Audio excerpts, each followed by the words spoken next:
Bismillahirrahmanirrahim. Assalamualaikum warahmatullahi wabarakatuh. Perkenalkan, nama saya Norida Tiara Hasanah. Di sini saya akan melanjutkan penjelasan dari teman saya. Saya akan menjelaskan tentang pemertahanan bahasa. Nah, beberapa ahli berpendapat, salah satunya adalah Luqman. Dia mengatakan bahwasanya pemertahanan bahasa itu lazim didefinisikan sebagai upaya yang sengaja dilakukan untuk mempertahankan penggunaan bahasa tertentu di tengah ancaman bahasa lain. Pemertahanan bahasa ini dapat terjadi karena beberapa faktor. Salah satunya yaitu faktor industrialisasi dan faktor urbanisasi atau transmigrasi yang merupakan faktor utama penyebab pergeseran bahasa itu menurut Hidayati.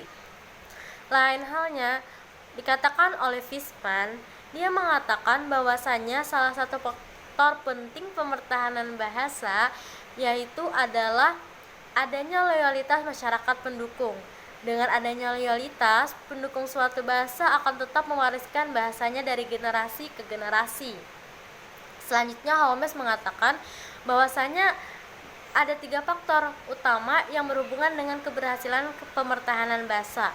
Yang pertama yaitu jumlah orang yang mengakui bahasa tersebut sebagai bahasa ibu mereka. Yang kedua, jumlah media pendukung bahasa tersebut dalam masyarakat, misalkan sekolah, publikasi, radio, dan lain-lain.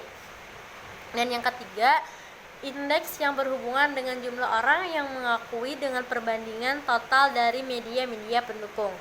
Selanjutnya, ada juga yang berpendapat yaitu Kristal. Dia mengatakan bahwasanya mengklasifikasikan situasi kebahasaan yang hidup lestari, sakit-sakitan atau bahkan mati dan punah itu tergantung pada apakah misalkan anak-anak mereka itu mempelajari bahasa ibunya atau apakah misal penutur orang dewasanya itu berbicara dengan sesamanya dalam peristiwa yang beragam menggunakan bahasa ibu tersebut, dan berapa jumlah penutur asli bahasa ibu yang masih ada. Upaya pemertahanan bahasa ini dikatakan lagi oleh Widaksa bahwasanya pemertahanan juga dapat diartikan sebagai upaya yang disengaja untuk mempertahankan penggunaan bahasa di tengah ancaman tadi. Upaya untuk mempertahankan bahasa itu dapat diwujudkan dalam bentuk diversitas kultural, memelihara identitas etnis, menjaga adaptabilitas sosial, dan meningkatkan kepekaan linguistis dengan secara psikologis, dapat menambah rasa aman bagi anak tersebut. Sehubungan dengan itu, beberapa upaya pemertahanan bahasa minoritas diantaranya adalah sebagai berikut. Yang pertama, upaya dari penutur sendiri. Upaya dari penutur ini tiada lain adalah loyal berbahasa dengan bahasanya sendiri. Loyalitas penutur bahasa itu sangat menentukan keberhasilan dalam pemertahanan bahasa. Hal ini pernah diungkapkan oleh Fishman bahwasanya salah satu faktor penting pemertahanan suatu bahasa adalah adanya loyalitas pendukung dari masyarakat.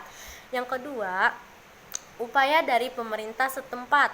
Pemerintah daerah itu mengeluarkan suatu peraturan bahwa pada nomor 5 tahun 2003 tentang pemeliharaan bahasa, sastra dan aksara daerah. Yang kedua, Perda nomor 6 tahun 2003 tentang pemeliharaan kesenian. Yang ketiga, pada nomor 7 tahun 2003 tentang pengelolaan keperbakalaan, kesejarahan, nilai tradisional, dan museum. Nah, pemertahanan bahasa ini berkaitan dengan masalah sikap atau penilaian terhadap suatu bahasa untuk menggunakan bahasa tersebut di tengah bahasa lainnya. Hal ini juga diungkapkan oleh Kri Dalaksana bahwasanya pemertahanan bahasa adalah suatu usaha agar suatu bahasa tetap dipakai dan dihargai, terutama sebagai identitas kelompok dalam masyarakat. Bahasa yang bersangkutan melalui pengajaran, kesusastraan, media massa, dan lain sebagainya. Pemertahanan bahasa ini juga merujuk kepada situasi ketika komunitas penutur berada pada situasi yang mendukung terjadinya pergeseran bahasa. Tetap berpegang pada bahasa tersebut. Pisman mengatakan bahwa pemeliharaan bahasa berhubungan dengan perubahan dan stabilitas dalam kebiasaan penggunaan bahasa di satu sisi, dan proses psikologi, sosial, dan budaya yang terus-menerus di sisi lain ketika komunitas tutur yang berbeda bahasa berhubungan satu sama lain. Sekian penjelasan dari saya. Salah hilaf mohon maaf. Wabillahi taufiq wal hidayah. Wassalamualaikum warahmatullahi wabarakatuh.